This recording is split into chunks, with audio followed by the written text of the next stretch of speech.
नमस्कार मित्रांनो, आपल्या ट्रिपचा हा तिसरा दिवस. मागच्या व्हिडिओमध्ये सांगितल्याप्रमाणे आम्ही सकाळी लवकरच उठून लोकल ट्रान्सपोर्टनी या ठिकाणच्या मंदिरांचे दर्शन घ्यायचे ठरवले. या सर्व ठिकाणी जाण्यासाठी आम्ही रिक्षा बुक केली.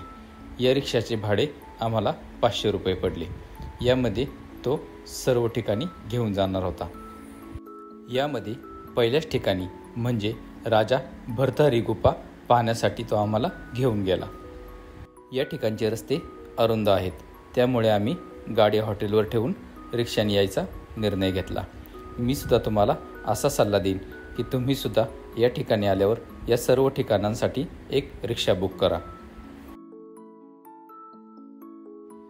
या भर्तहरी गुफेचा परिसर हा प्रशस्त आहे. या परिसराला लागूनच एक मोठी गोशाळा आहे. या ठिकाणी तुम्ही टपामध्ये आपल्याला चारा भेटतो, तो तुम्ही या गायींना दान करू शकता.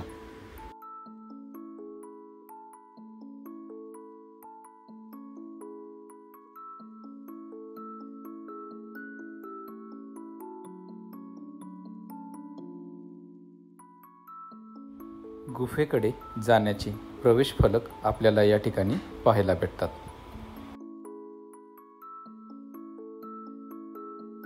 पुढे आल्याच्या नंतर आपल्याला या गुफेचा इतिहास सांगणारे मोठे बॅनर पाहायला भेटतात.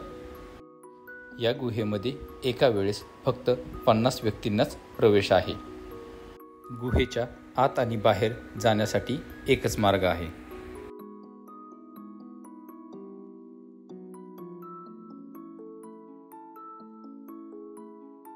या गुफेच्या आतमध्ये राजा भर्तहरीने 12 वर्ष तपश्चर्या केली.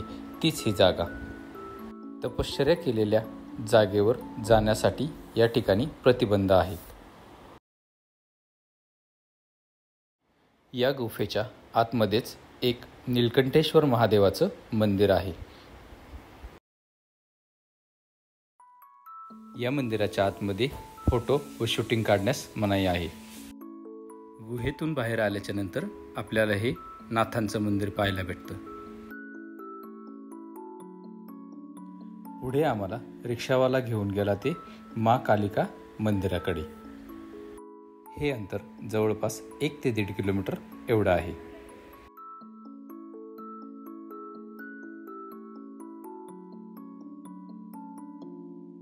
हे मंदिर रोडला अगदी लागूनच आहे.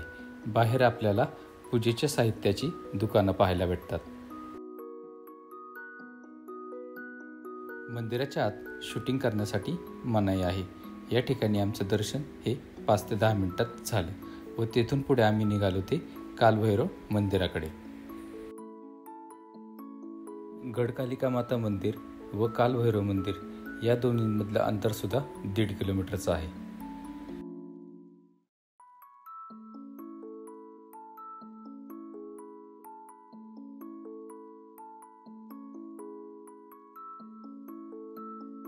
कालभैरवनाथ मंदिरात दर्शन घ्यायला पहिल्यांदाच येणाऱ्या भाविकाला इथे आल्यावर थोडा धक्काच बसतो, कारण मंदिराच्या लागूनच देशी व विदेशी दारूची दुकानं आहेत. येथील अशी ख्याती आहे की भैरव बाबाला दारूचा प्रसाद चढवला जातो आणि त्याचा तसा अनुभवही आम्हाला इथे आला. प्रत्येक भाविकाच्या हातात नारळ फूल व त्यासोबत एक दारूची बाटलीसुद्धा आम्हाला पाहायला भेटली. आणि अशीही माहिती भेटली की जी दारूचं सेवन करतो तीच दारू त्याने इथे प्रसाद म्हणून चढवायची.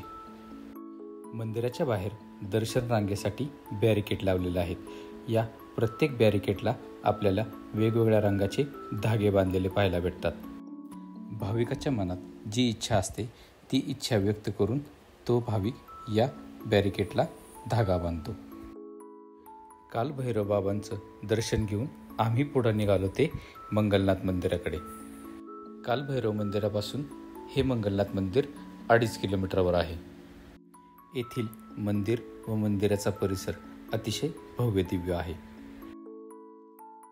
मंदिरात प्रवेश करताच आपल्याला पहिलं मंदिर लागतं ते भुवनेश्वरी माता म्हणजेच पृथ्वी मातेचं, जी की मंगळ ग्रहाची आई आहे. या मंदिराला मारलेली परिक्रमा म्हणजे पूर्ण पृथ्वीला मारलेल्या परिक्रमेबरोबर आहे.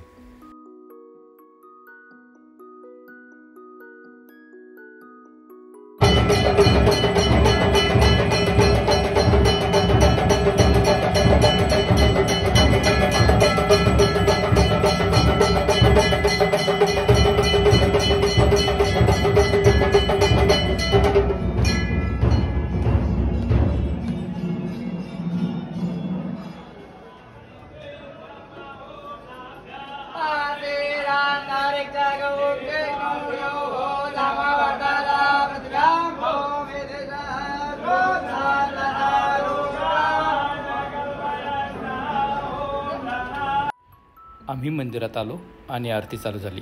आम्हाला आरतीचा लाभ भेटला. मंगलनाथ मंदिराचं दर्शन घेतल्याच्या नंतर आम्ही पुढे निघालो ते सांदीपनी आश्रमाकडे. मंगलनाथ मंदिर ते महर्षी सांदीपनी आश्रम हे अंतर 1.5 किलोमीटरचं आहे. आश्रमाच्या बाहेर आल्यावर आपल्याला पहिलं दर्शन घडतं ते ह्या गजराज हत्तीचं.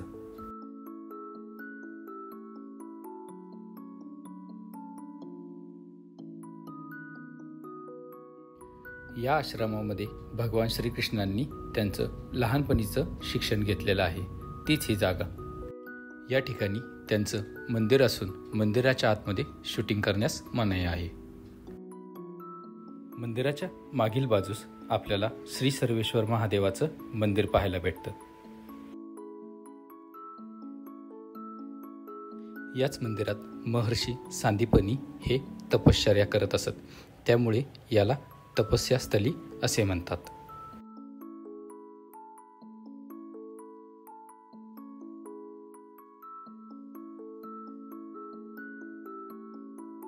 या मंदिराला लागूनच एक हॉल आहे. त्या हॉलमध्ये आपल्याला भगवान श्रीकृष्णांचं लहानपणीचं येथील वास्तव्य चित्रस्वरूपात दाखवण्यात आलेलं आहे.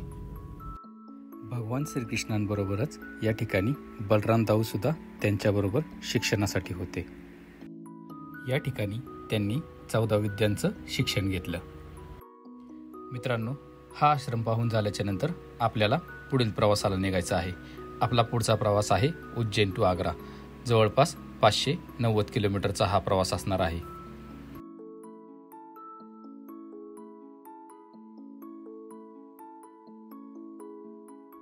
मित्रांनो, हा व्हिडिओ आता इथेच थांबवतो. भेटूया पुढच्या व्हिडिओमध्ये. व्हिडिओ जर आवडला असेल तर लाईक, शेअर, सबस्क्राईब करायला विसरू नका आणि कमेंट करायला पण विसरू नका.